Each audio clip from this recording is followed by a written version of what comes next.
যিনি আমাদেরকে সর্বের সেরা সর্বোত্তম সৃষ্টি করেছেন, আল্লাহ রাব্বুল আলামিন পবিত্র মসজিদে পবিত্র দিনে জুমা আদায় করার জন্য বিভিন্ন পাড়া থেকে বিভিন্ন গোত্র থেকে কিছু সংখ্যক জুমা আদায় করার জন্য উপস্থিত হয়েছে। সকলগুলো আলহামদুলিল্লাহ। কিনার প্রগণাদের ধর্মের গুরু মুহাক্কিম মুহম্মদ আল্লাহ তাজদার মদিনা আহমদ মুজতবা মুহাম্মদুর রাসূলুল্লাহ সাল্লাল্লাহু আলাইহি ওয়াসাল্লাম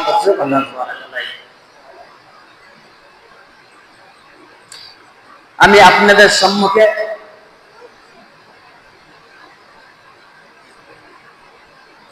সূরাতুল সিজদা আয়াত নম্বর 19 এবং সূরাতুল বাইয়িনা আয়াত নম্বর 7 এবং 8 আজকের বিষয় সৎ আমল। একটা যে বদ আমল, একটা সৎ আমল। সৎ আমল কোনগুলো? সৎ আমল কাকে বলা হয়? এর মধ্যে অনেকগুলো কথা আছে। সৎ আমলের সঙ্গে বদ আমল মিশ্রিত হবে না। যদি মিশ্রিত হয়, যদি অজ্ঞাত হয়ে যায়, তো নামাজ, রোজা, হজ, যাকাত, কবুল কিছু তার গ্রহণ হবে না। বাজুম আলাল বাজ, কিছু আমল ভালো, কিছু আমল খারাপ যদি হয়ে যায় তার আমল বাতিল। নাম্বার 1, আত্মীয়দের সঙ্গে, আত্মীয় স্বজনের সঙ্গে নম্র ব্যবহার, এটা একটা সৎ আমল। কমল ব্যবহার, নম্র ব্যবহার,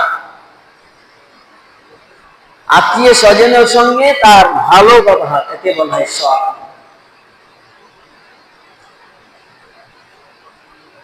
নামাজ ভালো আমল কি? আল্লাহ পাকের নবী বলছেন হাদিসে,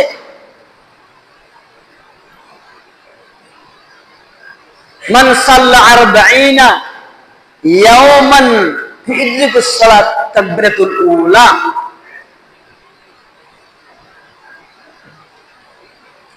আল্লাহ পাকের নবী বলছেন যদি 40 দিন পর্যন্ত যে 5 ওয়াক্ত নামাজ জামাতের সহিত যদি পড়ে, 40 ইয়াওমান কি জামাতে তাকবীরাতুল উলা, যদি 40 দিন